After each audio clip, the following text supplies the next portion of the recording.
Bismillahirrahmanirrahim. Assalamualaikum warahmatullahi wabarakatuh.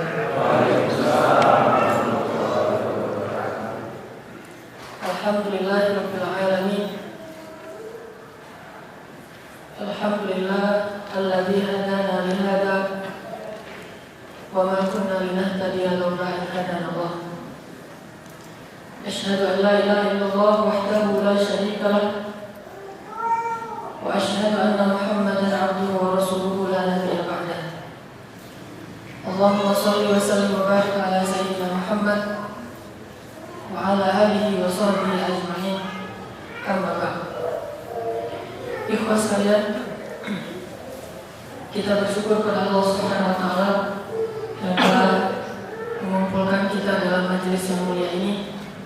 Mudah-mudahan Allah juga mengumpulkan kita di dalam majelis yang lebih mulia di dalam surganya. Dan kita berharap Allah yang telah mempersaudarakan kita fi sabilillah juga akan menjadikan kita saudara yang saling ta'awanu 'alal birri wat taqwa di dunia, dan insyaallah saling menolong dan memberi syafaat di akhirat. Dan mudah-mudahan Allah Subhanahu wa taala menjadikan majelis ini majelis yang marhum dan perpisahan setelahnya adalah perpisahan yang maksum, dan menjadikan ukhuwah di antara kita ini ukhuwah fillah dan akan berjalan fi sabilillah. Ikhwas sekalian, malam ini kita akan coba mentadabburi sebuah kisah kecil yang pernah terjadi di masa kekhalifahan Amirul Mukminin Umar bin Khattab. Ada sebuah kisah kecil yang menarik dan bagi saya ini sangat penting dan menjadi salah satu tambahan iman. Cara kita mentajdid iman kita adalah dengan banyak membaca kisah-kisah para ulama dan orang-orang saleh. Dan para sahabat suka sekali mentajdid iman mereka dengan mendengar kisah-kisah dari orang yang mereka anggap lebih saleh dari mereka. Dalam hal ini adalah Amirul Mukminin, orang terbaik kedua setelah Abu Bakar As-Siddiq di antara umat Islam. Tetapi orang terbaik kedua di antara umat Islam ini mendengar kisah dari orang lain yang dia anggap juga punya kesolehan yang dia tidak punya. Sehingga Umar ini dikenal dengan orang yang senang mendengar akhbar. Akhbar itu berita-berita, cerita-cerita, kisah-kisah inspiratif dari orang lain untuk menambah keimanannya. Makanya kenapa saya dengan teman-teman di Pemuda Hijrah kita semuanya pengen mengkoleksi kumpulan kisah-kisah inspirasi dari teman-teman yang punya kisah-kisah menarik di masa hidupnya untuk menjadi akhbar yang mudah-mudahan menjadi hikmah bagi yang lain. Nah, malam ini kita coba mendengar, kalau kita tidak bisa melihat klip dokumenternya karena memang dulu tidak ada multimedia, tapi banyak riwayat-riwayat yang sahih dan sama akuratnya dengan sebuah film dokumenter. Karena diriwayatkan secara sahih dari lisan-lisan yang shadiq, yang jujur, dan kemudian disampaikan kepada hati-hati yang siddiq, yang mudah mempercayai kebenaran. Kisah ini terjadi di masa Amirul Mukminin Umar bin Khattab. Suatu hari Umar bertemu dengan dua orang laki-laki yang soleh. Dua orang laki-laki ini yang satu ayah, yang satu anak. Tapi yang menarik adalah ayah dan anak ini wajahnya mirip seperti dua saudara kembar. Mirip persis. Hanya bedanya yang ayahnya sudah berubah, anaknya rambutnya hitam. Tapi wajahnya, kencangnya wajahnya, raut wajahnya, hidungnya, matanya persis. Bayangkan aja dua orang kembar, hampir nggak ada bedanya. Kalau bukan orang tuanya, nggak tahu bedanya. Hanya orang tuanya yang bisa memanggil, yang ini namanya Ahmad, yang ini namanya Mahmud. Kalau kita Ahmad kita panggil Mahmud, Mahmud kita panggil Ahmad, karena nggak bisa bedain, saking miripnya. Dan biasa kalau saudara kembar mirip, ini biasa. Tapi ayah dengan anak miripnya seperti saudara kembar, ini sesuatu yang unik. Sehingga akhirnya Umar bin Khattab bertanya, ya Rajul, wahai bapak, apakah kalian berdua ini saudara kembar? Kata bapaknya, bukan, ini anak saya ayahnya. Umar terheran, lah kok bisa kalian mirip sekali? Ada cerita apa di balik kemiripan kalian berdua? Apakah ada sesuatu yang baik untuk saya dengar? Kata Umar. Kemudian ayahnya memisahkan kisah kenapa anaknya kok mirip sekali dengan dia, wajahnya, cara jalannya, postur tubuhnya, bahkan karakternya. Dikisahkan oleh ayah ini bahwa dulu ketika laki-laki ini masih muda, dia orang yang cinta sekali kepada jihad, hubbul jihad, hubban jamma, mencintai jihad itu dengan cinta yang luar biasa, hubban syadidan lil jihad, sangat mencintai jihad. Tidak pernah dia absen kepada jihad. Hingga suatu hari ada panggilan jihad dari Amirul Mukminin Umar bin Khattab, Amirul Mukminin Khalifah Rasulullah Abu Bakar As-Siddiq, as-silah, as-silah, as-silah, as-silah, senjata, senjata, senjata, senjata. Akhirnya dia pun mempersiapkan bekal-bekalnya untuk berangkat jihad. Dan waktu itu istrinya sedang dalam keadaan hamil tua. Anak yang nanti akan jadi mirip dengan dia, hamil tua. Karena hamil, kemudian dia sendiri, kemudian dia sakit-sakitan, lemah fisiknya, istrinya mengeluh kepada laki-laki ini. Wahai suamiku, tegakkah engkau meninggalkan aku dalam keadaan hamil seperti ini? Nanti kalau kamu sedang berjihad, mungkin berbulan-bulan lamanya, aku melahirkan, siapa yang akan mendampingiku? Terus gimana kalau aku melahirkan sendiri? Siapa yang akan merawat anak kita? Dan seterusnya, dan seterusnya. Dan biasanya istrinya tidak pernah mengeluh seperti ini. Kali ini saja, dan mungkin karena memang sakit keras dan tidak ada yang mendampinginya, dan sangat wajar. Suaminya terus menyemangati istrinya, wahai istriku ada Allah, wahai istriku ini jihad karena kewajiban seorang laki-laki. Ini perintah dari Khalifah Rasulullah, ini adalah ibadah tertinggi, dan seterusnya dinasihati. Yang besok dia ngeluh lagi, wahai suamiku jangan berangkat, tunggu sampai anak kita lahir, setelah itu kamu bisa nyusul, atau minta izin kepada Khalifah, insya Allah akan diizinkan. Setelah istikharah berpikir panjang, akhirnya suaminya pun memutuskan tetap akan berangkat, walaupun istrinya ilhah itu merengek kepada dia. Akhirnya sebelum dia berangkat, istrinya menangis, istrinya tidak mau melepaskannya.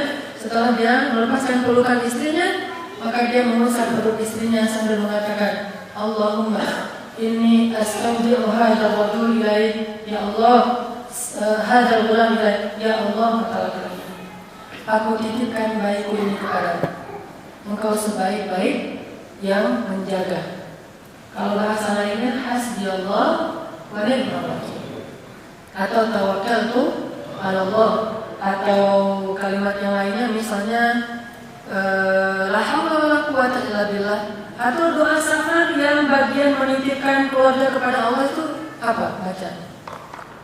Doa safar itu panjangnya. Ada khusus bagian menitipkan keluarga kepada Allah. Allahumma anta sahibu fis safar wal khalifatu fil ahl, a'udzu bika min wa'sa'is safar wa ka'abatil maut wa su'il munqalab fil ahli wal mali wal walad. Ya Allah, Engkau sebaik-baik penjagaku ketika musafir, dan Engkau juga sebaik-baik yang menjaga keluargaku. Aku titipkan keluargaku kepadamu. Aku berlindung kepadamu dari masalah ketika musafir dan kerugian ketika kembali dalam urusan istri, dalam urusan harta, dan dalam urusan anak. Artinya meminta perlindungan dan penjagaan Allah, meminta zimmah dari Allah Subhanahu wa taala. Dan Allah sebaik-baik pelindung. Siapa yang bergantung kepada Allah, maka dia bergantung kepada tali yang amat kokoh. Wa man yuslim wajhahu ila Allah wa huwa muhsin faqad istamsaka bil 'urwatil wuthqa wa ila Allah 'aqibatul umur. Siapa yang menyerahkan wajahnya atau utuh dirinya kepada Allah dan dia senantiasa berbuat kebaikan, jihad, dia serahkan anaknya, lalu dia muhsin, ihsannya jihad. Faqad istamsaka bil 'urwatil wuthqa, berpegang kepada tali yang enggak mungkin diputuskan, siapapun enggak bisa memutuskan tali ini. Artinya ini pegangan yang paling kokoh. Udah, tumaninah, aman, tenang aja. wa ilallahi 'aqibatul umur. Semua urusan itu Allah lah yang menentukannya. Kullu yawmin huwa fi sya'n. Setiap hari Allah sibuk. Apa sibuknya Allah? Sibuknya Allah itu adalah lahu ma fis samawati wa ma fil ard. Man dzal ladzi yashfa'u 'indahu illa bi'idznihi. Ya'lamu ma baina aydihim wa ma khalfahum wa la yuhituna bi syai'in min 'ilmihi illa bima syaa. Wasi'a kursiyyuhu samawati wal ard wa la ya'uduhu hifdhuhuma. Yarzuqu man yasha. Dan seterusnya sibuk Allah. Yu'til mulka man yasha wa yanzi'ul mulka mimman yasha wa yu'izzu man yasha wa yudhillu man yasha. Kullu yawmin huwa fi sya'n. Makanya laki-laki mujahid ini orang yang faqih, orang yang mengerti, orang yang alim, orang yang salih, mukmin. Sehingga dia katakan, ya Allah, aku titipkan bayiku ini kepadamu, engkau sebaik-baik penjaga. Berangkat dia berjihad, setelah dia tinggalkan bekal untuk keluarganya, dia berangkat. Ketika sedang berjihad, dia mendengar berita bahwa istrinya sudah meninggal dunia sebelum melahirkan. Bayinya masih dalam kandungan, istrinya sudah meninggal dunia. Sehingga dia minta izin kepada pemimpin perangnya, pasukannya, kemudian dia pulang ke kotanya di Madinah. Ketika dia kembali, dia sedih sekali karena nggak bisa menemani istrinya untuk terakhir kalinya. Lalu dia minta tolong kepada tetangga untuk ditunjukkan di mana kuburan istrinya. Ditunjukkan kuburan istrinya. Ketika dia datang ke kuburan istrinya, dia temukan sesuatu yang sangat mengagetkan. Kuburan istrinya itu mengeluarkan asap yang sangat banyak, seperti orang yang sedang direbus atau dibakar dalam kubur. Kuburan yang mengeluarkan asap luar biasa. Sehingga dia makin terpukul dan sangat sedih. Dia bertanya kepada tetangga yang hadir ketika istrinya meninggal, apakah istri saya ketika meninggal tidak sempat mengatakan la ilaha illallah? Kata mereka, sempat dia mengatakan la ilaha illallah. Apakah dia berbuat syirik? Kata tetangga, tidak, dia tidak berbuat syirik. Apakah dia berzina sepeninggalku ketika aku berjihad? Tidak, dia tidak berzina. Dia orang yang menjaga diri, rifah. Apakah istriku ini punya hutang dengan kalian yang belum ditunaikan dengan cara zalim? Tidak, kata tetangga. Ya Allah, istri saya ini orang yang saya kenal dengan kesolehannya. Qawwamah, sawwamah. Apa arti qawwamah, sawwamah? Qawwamah, ahli qiyamul lail. Sawwamah, ahli puasa, siam. Istri saya ini, ya Allah, qawwamah, sawwamah. Tetapi kenapa kuburnya mengeluarkan asap seperti orang sedang diazab dalam kubur? Karena penasaran, akhirnya dia menggali kubur istrinya dengan beberapa orang. Ketika selesai menggali kubur istrinya, dia temukan istrinya sedang duduk dan menggendong bayinya, dan bayinya menangis di dalam kubur. Tadi meninggalnya belum sempat melahirkan, tapi di dalam kubur perempuan ini dalam keadaan sedang tidak bernyawa, meninggal, tapi menggendong bayinya dan bayinya menangis di dalam kubur. Sehingga langsung diambil oleh ayahnya si bayi ini, kemudian istrinya dikuburkan kembali. Kemudian laki-laki ini menangis dan meminta ampun kepada Allah. Apa kata-katanya? Ya Allah, maafkanlah saya tidak butuh dalam berprasangka baik kepada Engkau. Seandainya saya mengatakan, ya Allah, saya titipkan bayi saya dan istri saya kepadamu, pasti istri saya sudah masih hidup. Tapi saya mengatakan, ya Allah, saya titipkan bayi ini kepadamu, saya lupa menyebutkan nama istri saya. Ana inda dhanni abdi bi. Kata Allah, aku tergantung prasangka hambaku kepadaku. Kalau kita berprasangka kepada Allah sebatas hal-hal tertentu, maka Allah akan memberikan apa yang kita prasangkakan. Kalau kita berprasangka kepada Allah, kalau kita sakit kepala, Allah Maha Penyembuh. Wa idza maridtu fa huwa yashfini, maka sakit kepala kita akan sembuh. Tapi kankernya tidak. Kenapa? Karena prasangka kita sebatas penyakit-penyakit yang ringan.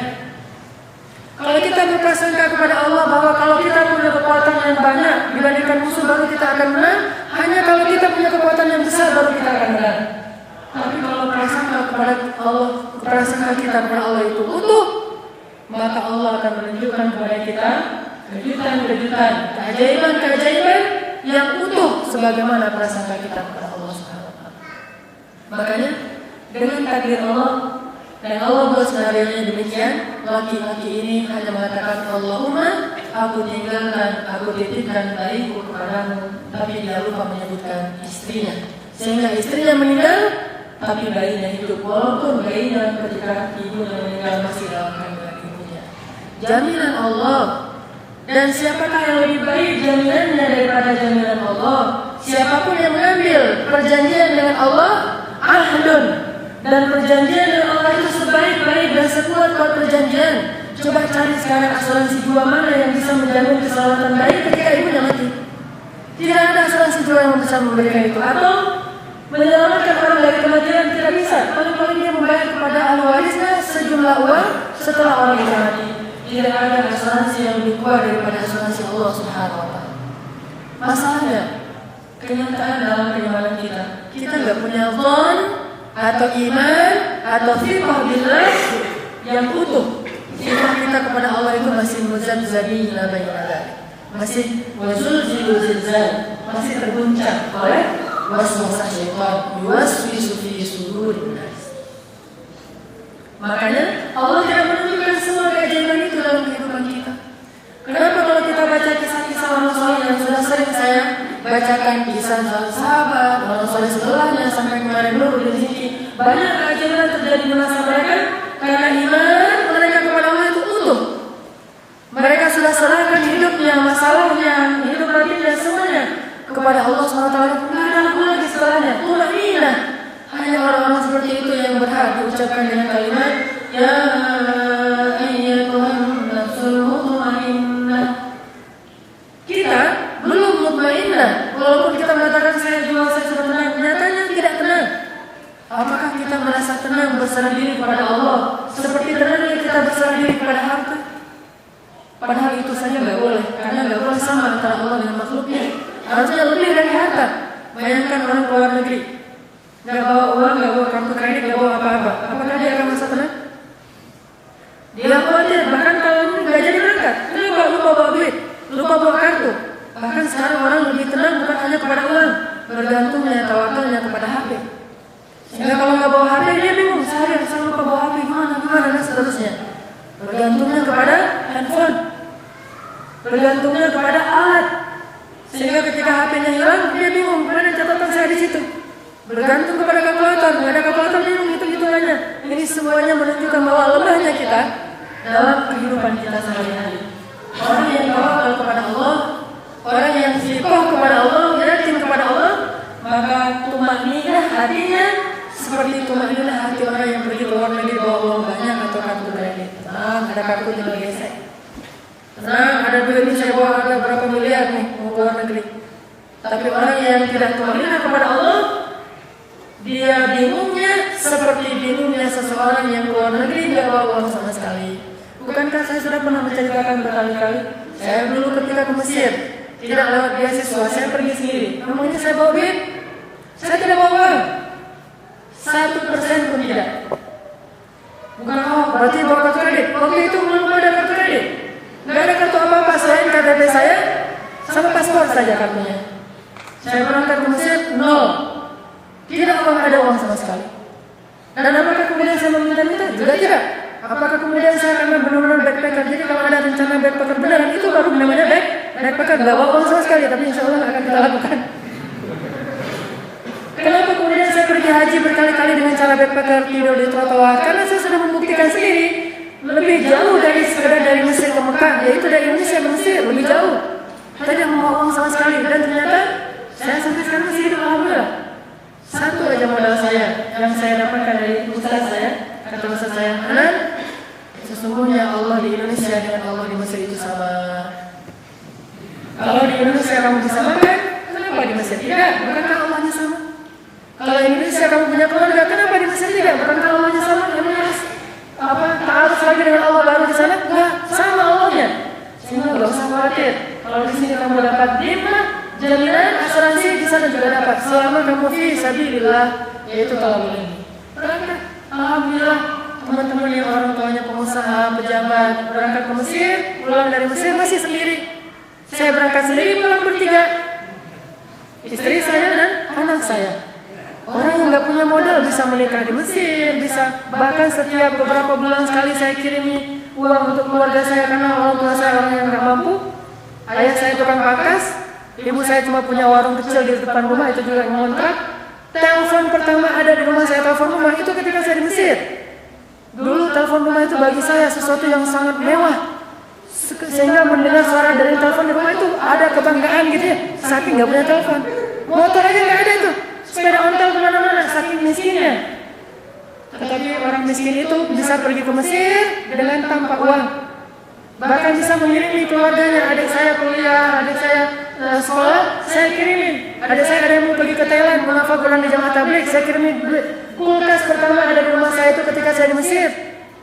Apalagi di rumah saya itu jadi ada banyak barang-barang yang selama ini nggak ada ketika saya di Mesir. Allah yang kasih. Makanya sejak saat itu saya santai lah.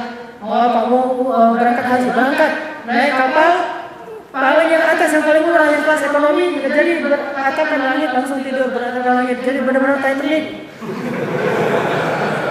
Cerita si Jack Titanic itu fiktif, saya merasakan sendiri. Dan kalau pernah dibelah, kalau Nabi Musa membelahnya dengan tongkatnya, saya membelahnya dengan tawakal Allah. Berangkat tidur di trotoar di dekat Mina, samping Jamarat. Orang haji plus kalau mau Jamarat itu jalan lama. Kita tinggal kaki kita lempar, memang di sebelahnya kita tidur. Malam situ, siang situ. Di Masjidil Haram tidurnya di toilet. Tidur di toilet, kalau mau mandi tinggal nyebrang dikit, mandi terus tidur lagi di situ yang paling hangat. Ini semuanya pernah saya, bahkan yang paling pahit pernah saya rasakan makan nasi bungkus yang dibuang orang. Ini pernah juga kayak gitu, benar-benar nggak ada duit karena saya pergi ke Mekah selain dari Mekah juga kan jadi joki dorongan tuh. Pernah juga jadi joki, tapi jujur insya Allahnya dorong siapa yang sakit ikut nanti bayar berapa real gitu. Nah pas nggak ada job sama sekali, saya belum dapat uang, saya nggak bawa uang sama sekali, laparnya minta ampun. Akhirnya ketika di Mina saya nggak makan udah berapa hari kecuali minum air zam-zam.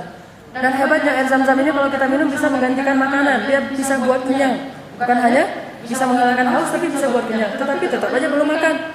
Udah berapa hari belum makan. Sampai di Mina saya tidur di trotoar dekat dengan jamaah haji Indonesia. Kan saya dulu cemburu dengan jamaah haji Indonesia.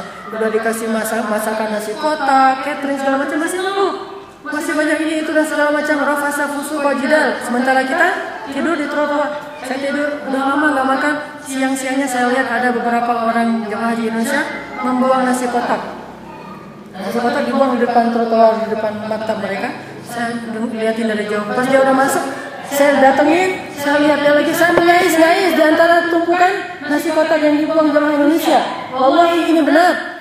Saya mengais-ngais, saya lihat ternyata mereka mubazir. Mereka tidak mensyukuri nikmat Allah, mereka buang, ayamnya masih utuh, nasinya masih setengah, paling-paling cuma dicicipin sedikit, bahkan kerupuknya masih dalam plastik belum dibuka.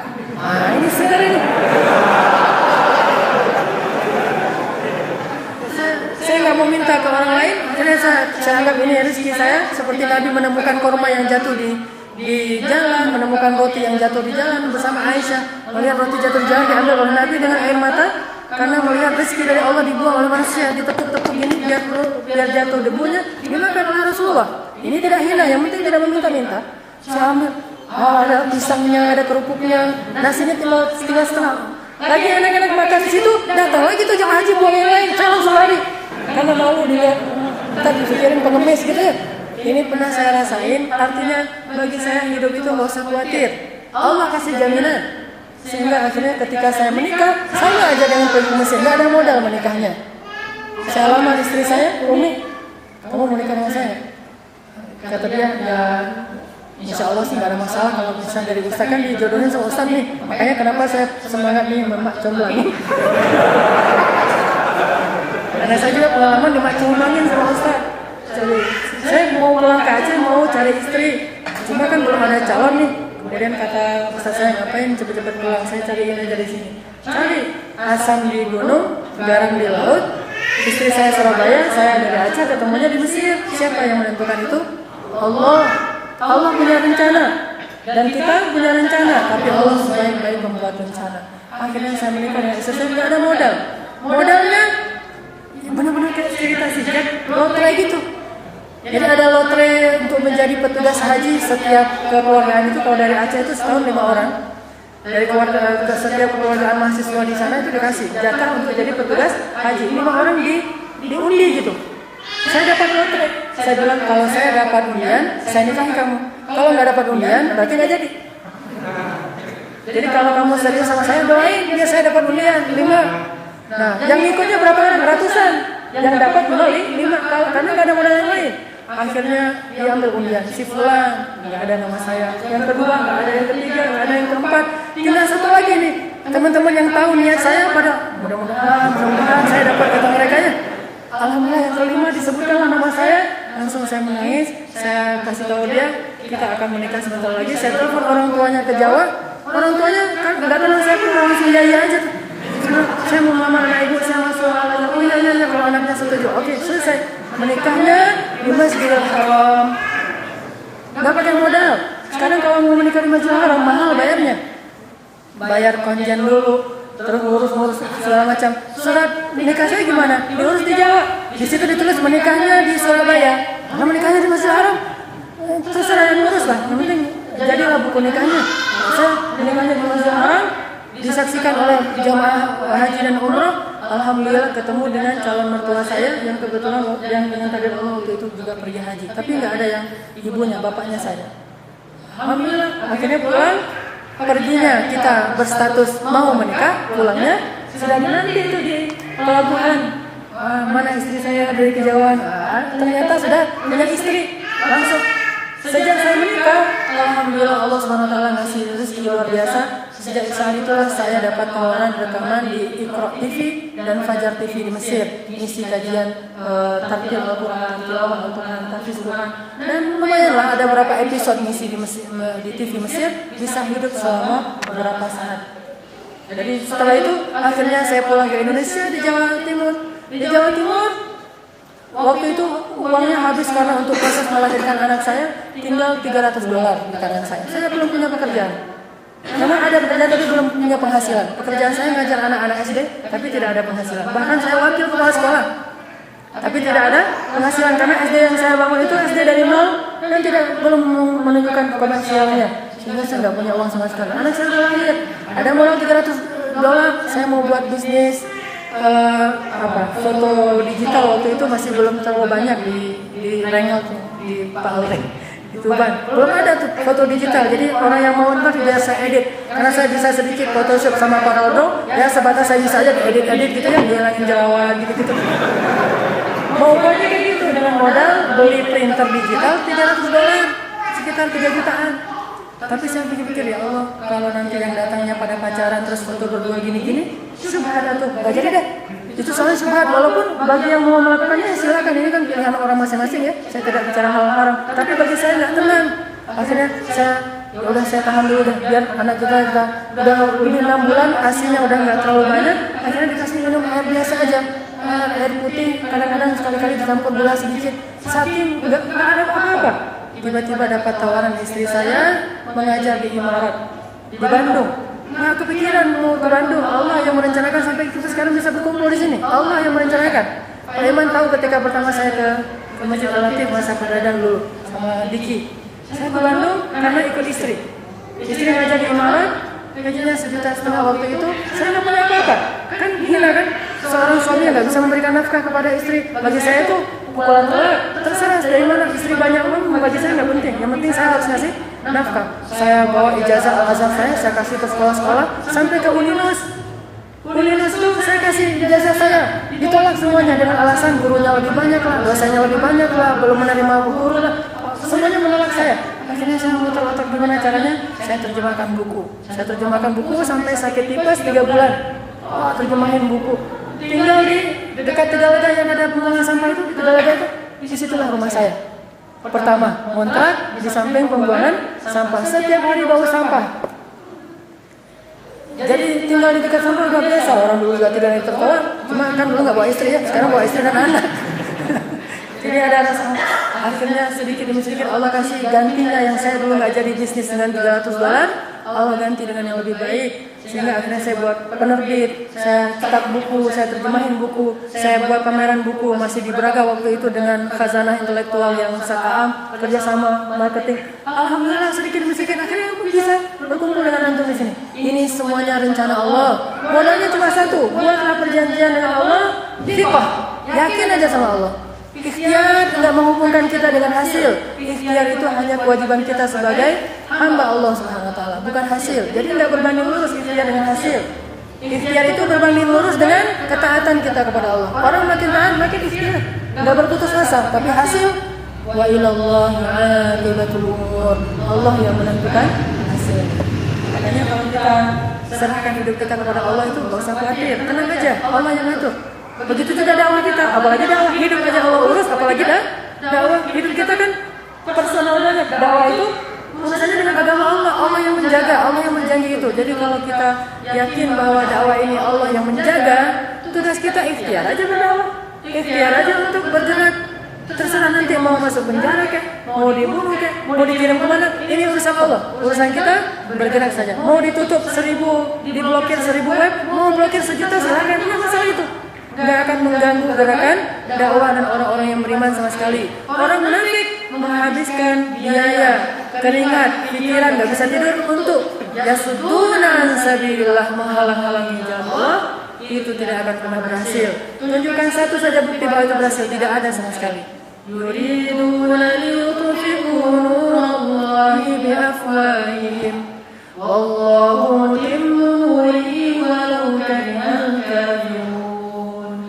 Mereka ingin memadamkan cahaya Allah dengan lisan mereka, tapi Allah justru menyempurnakan cahayanya walaupun orang kafir itu tidak menyukai. Tidak usah khawatir dengan itu.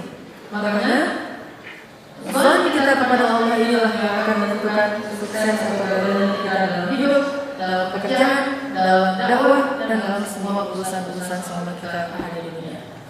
Maka cerita tentang laki-laki yang menyerahkan anaknya kepada Allah, kemudian anak itu menjadi besar, dan ketika dia sudah besar, wajahnya, karakternya, semuanya persis seperti ayahnya. Sehingga ketika mendengar kisah ini, Umar mengatakan, Hasbunallah wa ni'mal wakil.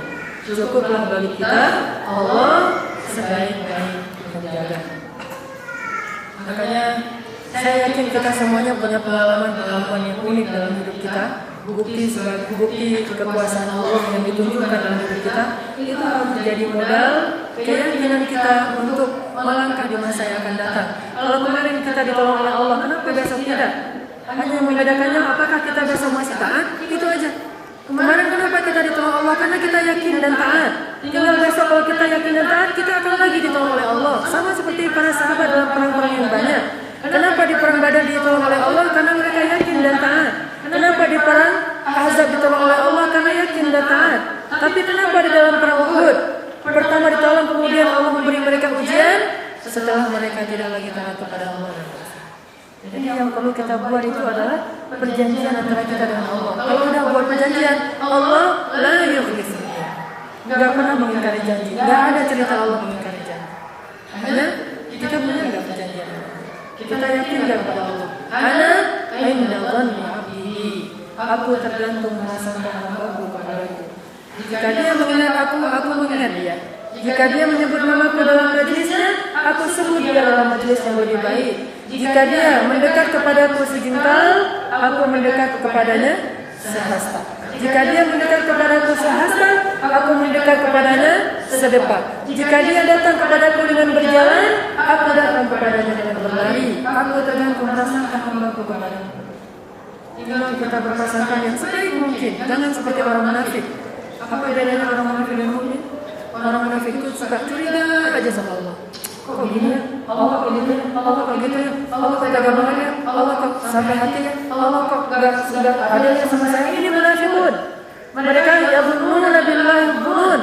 Mereka berpikir tentang Allah yang jelek-jelek. Sedangkan orang mukmin mengatakan hadza ma wa'adana Allah wa rasuluh wa sadaqallahu wa rasuluh. Inilah yang dijanjikan Allah dan Rasul, dan benarlah Allah dan Rasul. Sehingga tidak ada yang pertama bagi mereka selain imanan wa tasliman, keyakinan dan penyerahan diri kepada Allah. Ini kenapa?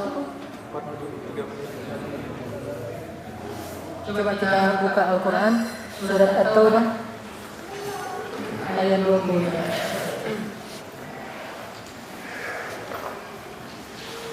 Surat At-Taubah ayat 20.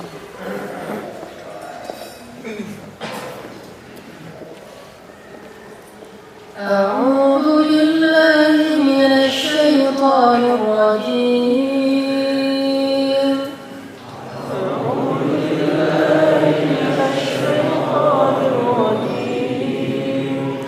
لقد نصركم الله في مواطن كثيرة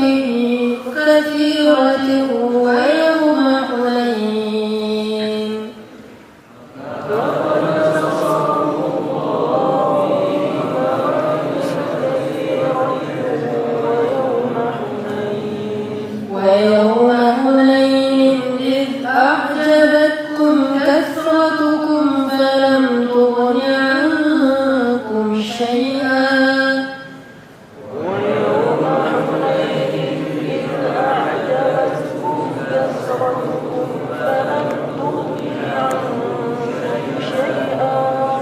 وضاقت عليكم الأرض بما رحبت ثم وليتم مدبرين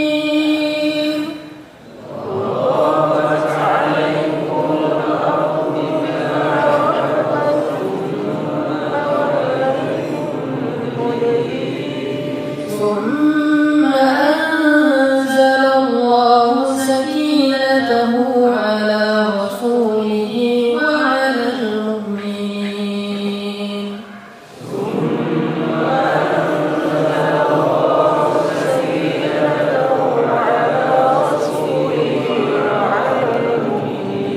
وأنزل جنودا لم تروها وعذب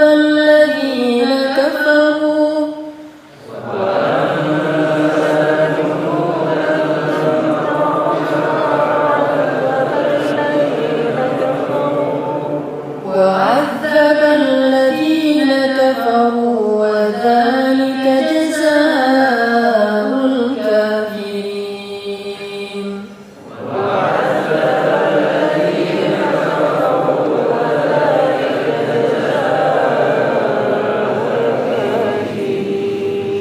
Sungguh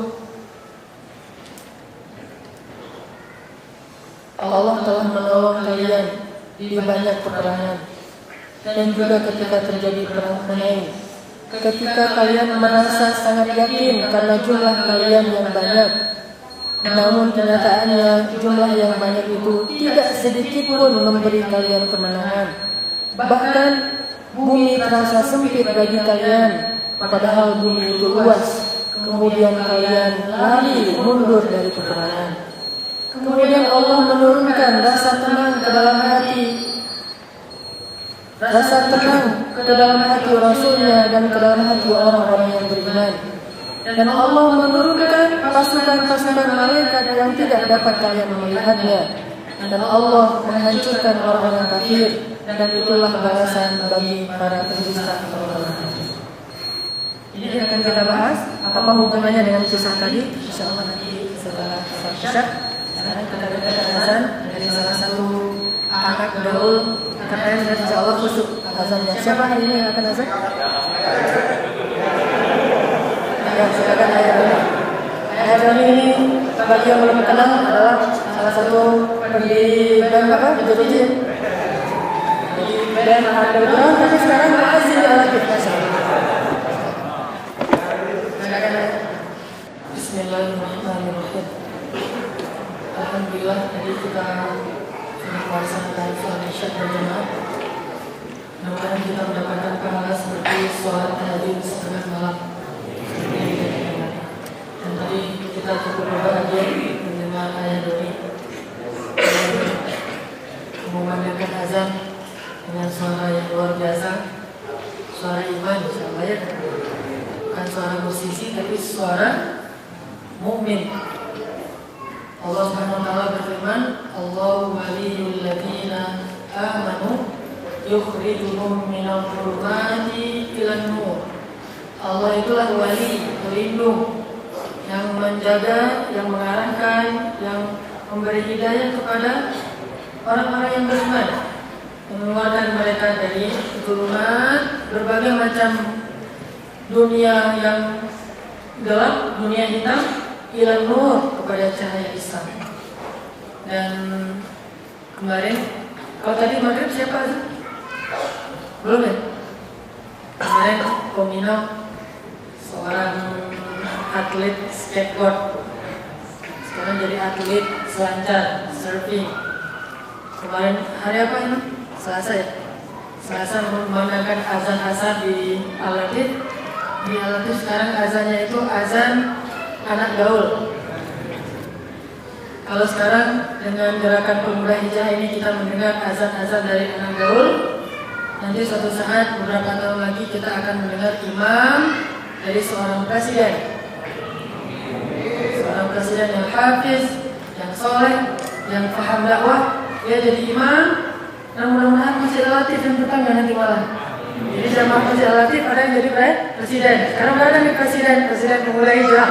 Jadi suatu saat nanti insya Allah presiden pemuda hijrah akan jadi imam kita. Jadi muazzinnya Menteri Pemuda dan Olahraga, mana Syekh Yanwar, nanti ada muazzinnya Yanwar, insya Allah imamnya Pak Presiden. Jadi ini semuanya hasil buah dari sebuah gerakan dakwah. Kita udah ngaji kan lama, tapi dari dulu sejak saya awal ngajar di Al-Latif sekitar 5 tahun, ya gitu-gitu ya orangnya bergantian. Ada yang datang, kemudian yang lain pergi entah kemana, mungkin keluar kota, mungkin lagi imannya turun, bahkan nggak saling kenal. Dan tidak ada kejutan-kejutan yang membahagiakan seperti sekarang. Tapi ketika dakwah ini mulai berubah menjadi sebuah gerakan, dari sekedar sebuah taklim, maka muncullah kejutan-kejutan yang membahagiakan orang-orang yang beriman. Dan liyaghidha bihal kufar, dan pasti akan menjengkelkan orang-orang kafir atau orang-orang munafiqun. Nah itu memang sudah bagian dari satu paket. Jadi orang-orang beriman akan yu'jib. Gimana ayatnya di Al-Fat ayat terakhir?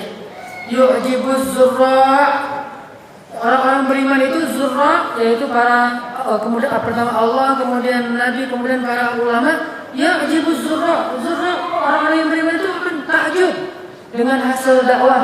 Liyaghidha bihimul kuffar. Tapi orang kafir, baik kafir harbi ataupun kafir karena nifaq, mereka akan ghair, akan merasa jengkel, marah, emosional dan benci dengan kejutan-kejutan yang muncul dari sebuah gerakan dakwah. Lalu karena mereka yakin, akhirnya yuriduna liyutfi'u nurallah, yasudduna an sabilillah. Mereka ingin memadamkan cahaya itu, mereka ingin menghalangi jalannya, tapi tidak ada yang bisa mereka berbuat. Wa qad makaru makrahum wa 'indallahi makruhum wa in kana makruhum litazula minhu al-jibal. Mereka membuat makar, padahal Allah menguasai kemakaran mereka. Walaupun rencana makar mereka bisa melenyapkan gunung. Wa makaru wa makarallah wa yamkuruna wa yamkurullah wallahu khairul makirin. Nggak bisa, nggak akan bisa. Mending taubat aja daripada cara-cara begini gimana cara menghalangi dakwah. Mending taubat. Orang sekarang eranya taubat, dia malah sibuk menghalangi dakwah. Aneh kan ya? Orang lagi era-eranya taubat, Tengku Wisnu udah jadi salafi, Caesar yang udah malah istrinya berhijab, pakai cadar. Yang dulu diajak joget sama dia masih aja gini-gini. Sementara yang ngajak jogetnya udah taubat. Ini kan udah eranya taubat. Tahun 2014 ke depan ini sampai 2024 ini era taubat. Era kembali kepada Islam. Era ketika ajalul sudah datang waktu kebangkitan Islam. Jadi kalau ada yang mau menghalang-halanginya, ngabisin waktu dan ngabisin tenaga sia-sia. Makanya di atas mimbar sederhana ini saya mewasiatkan kepada semua orang-orang yang masih benci kepada gerakan Islam, tubu ilallahi taubatan nasuha. Bertaubatlah kalian kepada Allah, karena nanti kalian akan hanya mendapatkan penyesalan dan kerugian setelah kemenangan bagi agama Allah SWT. Baik, kita kembali lagi kepada surat At-Taubah ayat 25. tentang pelajaran dari kisah tadi di zaman Umar. Ada seorang ayah yang husnuzon kepada Allah dengan menitipkan anaknya kepada Allah. Husnuzon. Kalau orang-orang munafikun dan orang musyrik atau orang kafir, suuzon kepada Allah. Liyu'adzibal munafiqin wal munafiqat wal musyrikin wal musyrikat adh-dhannina billahi dhannas saw'. Orang munafik, orang musyrik, dhannina billahi dhannas saw'. Mereka suka sekali berburuk sangka kepada Allah. Kok Allah ini, kok Allah gitu ya? Banyak koknya. Sedangkan orang mukmin, mereka berbaik sangka kepada Allah. Selalu ada baik sangkanya kepada Allah. Insya Allah ini ada hikmahnya. Allah pengennya begini, Allah pengennya begitu. Tapi kalau prasangka kita kepada Allah sudah beralih kepada benda, keyakinan Allah kita kepada Allah beralih kepada keyakinan kita kepada jumlah, maka kita akan menjadi hina dan kalah dalam berbagai macam medan peperangan. Lihat ayat ini, ketika kaum muslimin ikut perang Hunain. Perang ini adalah perang terbesar yang pernah dikerahkan Nabi sejak beliau diutus sebagai Nabi. Perang Badar cuma 300-an orang, perang Uhud cuma 700 orang, aslinya 1000 kan, pulang 300 orang munafik, tinggal 700. Perang Ahzabnya kurang lebih sekitar 1000-an orang, tapi perang Hunain 12.000 pasukan Islam. Ini pasukan terbesar yang pernah dikerahkan Nabi dalam peperangan sejak beliau dapat wahyu. Selama kurang lebih 20 tahun ini perang terbesar, luar biasa. 12.000 pasukan. Di antaranya ada pasukan orang-orang mukmin, muhajirin dan ansar, tapi sebagian besarnya orang-orang yang baru masuk Islam dan keimanannya belum seperti yang awal-awal. Sehingga mereka merasa sangat pede. Datang dari Mekah ke Hunain, berpikir kita pasti akan menang. Orang kita 300 lawan 1000 aja menang. Perang Ahzab aja kita menang. Perang Uhud aja kita udah luka-luka, nanti sampai copot giginya kita bisa mengalahkan musuh di Hamraul Asad. Perang Uhud itu gak kalah. Kali ini kita 12.000, mana mungkin kita kalah, udah santai aja. Sehingga mereka berangkat dari Mekah ke Hunain yang harusnya ditempuh dalam waktu sehari. Saking santainya 4 hari baru sampai. Saking santainya, udah santai aja, gak usah dikejar, mau kejar apa juga, musuh ntar bakal lari. Santai banget, jalan pelan-pelan, 4 hari baru sampai ke Hunain. Hunain itu ya kurang lebih kalau sekarang naik kendaraan sekitar 2-3 jam lah. Dulu ditempuh dengan jalan kaki sehari, ini 4 hari. Sedangkan musuh yang dari kaum Hawazin, mereka sudah siap-siap di Hunain membuat kejutan untuk kaum muslimin. Pas datang kaum muslimin langsung disergap, habis kacau balau barisan 12.000 orang itu. Kenapa? Idh a'jabatkum kathratukum. Karena ketakjubannya, keyakinannya, sifahnya, percayanya sudah kepada jumlah, bukan lagi kepada iman. Sehingga akhirnya Rasulullah terdesak, mirip dengan kejadian di perang Uhud, walaupun sebabnya beda. Kalau perang Uhud sebabnya karena kekalahan, kalau perang Hunain sebabnya karena tidak lagi yakin kepada Allah, sudah yakin kepada dirinya dan pasukannya. Mundur, sehingga dikatakan di sini, summa wallaitum mudbirin. Kemudian kalian lari karena dikalahkan oleh musuh, banyak yang terbunuh. Akhirnya Rasulullah mengumpulkan lagi mereka semuanya, menasihati mereka. Rasulullah dalam keadaan terdesak baru bangkit lagi semangat. Berapa orang yang berhasil dinasihati oleh Rasulullah? Cuma 100 orang. Yang lain kan kacau nih, kacau balau kondisinya 12.000 orang. Dan 100 orang ini as-sabiqunal awwalun. Memang orang yang imannya mantap dari awal juga, baik Ansar ataupun baik Muhajirin ataupun Ansar. 100 orang ini dikumpulkan oleh Rasulullah, disemangati lagi, disuruh lebih dekat lagi pada Allah. Akhirnya dengan 100 orang mereka bisa mengalahkan pasukan musuh 25.000 orang. 100 orang. Kalau perang Badar 300 ini lebih dahsyat dari Badar. Badar lawan 1.000 orang, ini lawan 25.000 orang. Cuma 100 orang saja. Tapi dengan iman Allah turunkan pasukan malaikat yang memakai ikat kepala hijau. Junudun lam tarauha. Pasukan yang kalian gak melihatnya, yaitu malaikat. 100 orang ini masing-masing memimpin 1.000 malaikat, bayangin.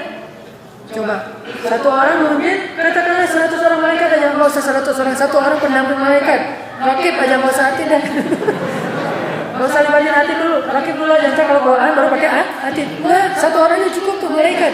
Orang malaikat yang kelihatan, jadi intinya nggak kelihatan tapi membuat musuh kok kewalahan melawan satu orang kok kuat banget karena dia didukung oleh malaikat 100 orang. Makanya Allah berfirman dalam perangnya Talut melawan Jalut. Gue lihat ketika Talut memecat banyak pasukannya gara-gara tidak mau menuruti perintah Talut, gara-gara nggak mau berpuasa, akhirnya mereka dipecat. 2/3 dari pasukan dipecat, 5/3 kecil.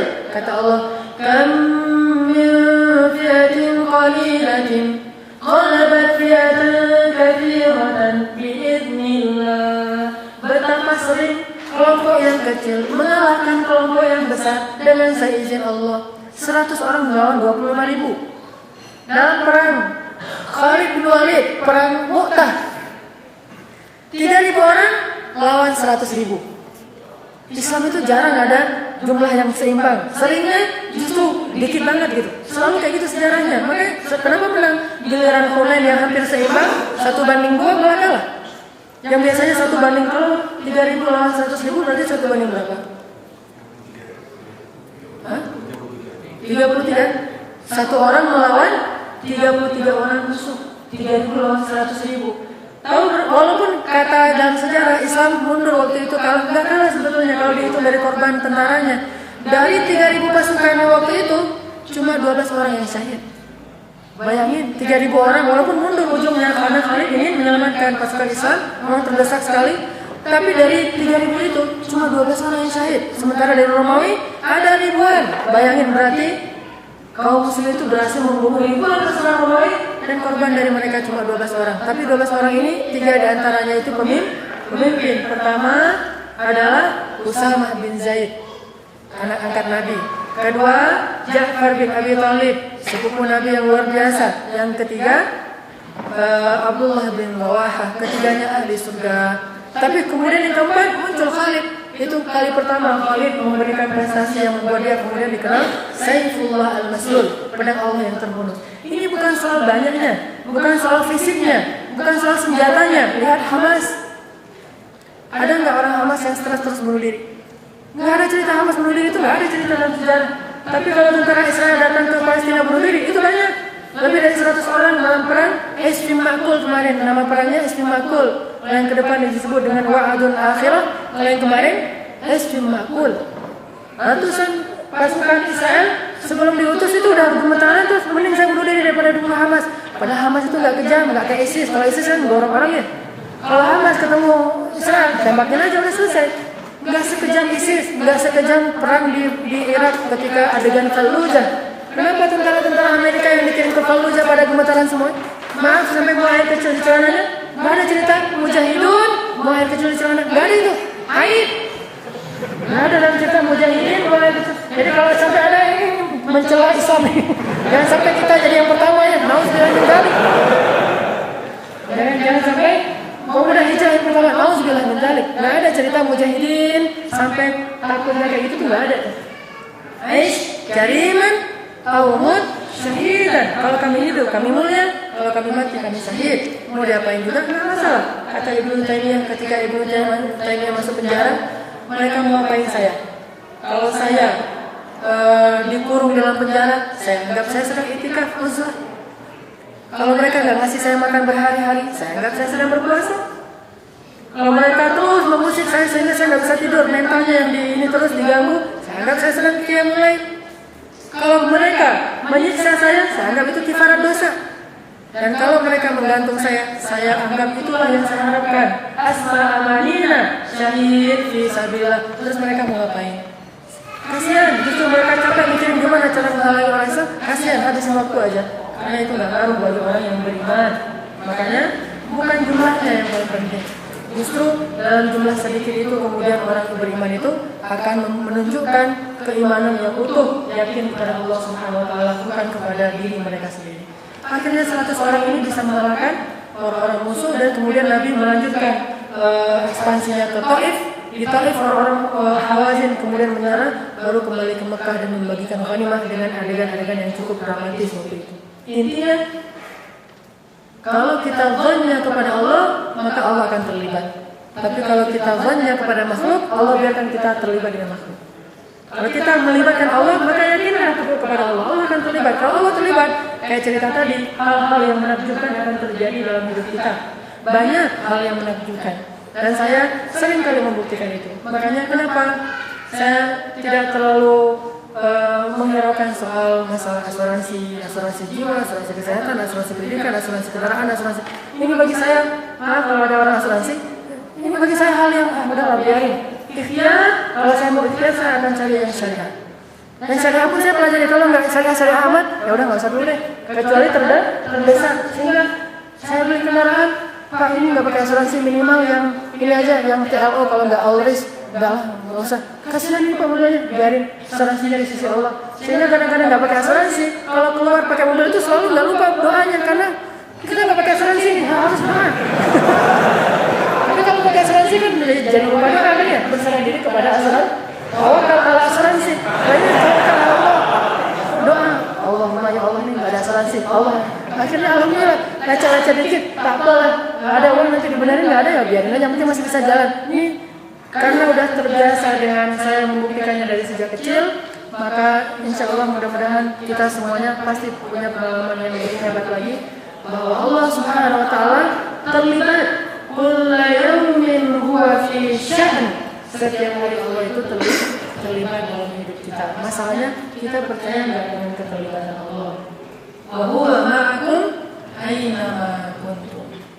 Jadi ikhwas sekalian, jangan berpikir dalam hiruk pikuk dakwah kita di Indonesia ini Allah nggak terlibat. Tenang aja, ada Allah. Yang penting kita jalan terus. Kita bukan musuh negara, kita nggak memusuhi Pancasila juga. Bagi kita Pancasila itu ada nilai-nilai Islamnya justru. Kita juga bukan musuh undang-undang, kita juga bukan teroris, kita juga bukan ingin buat negara sendiri seperti orang Syiah atau seperti orang ISIS. Kalau ISIS kan jelas buat negara sendiri nih, saya juga ingin buat negara sendiri. Atau ada yang lain. Kalau kita justru melindungi negara, kalau mau ditangkap silakan, tidak masalah. Yang penting kita muhsinun, orang yang berbuat kebaikan, mau ditangkapnya, mau dibunuh, mau diancam.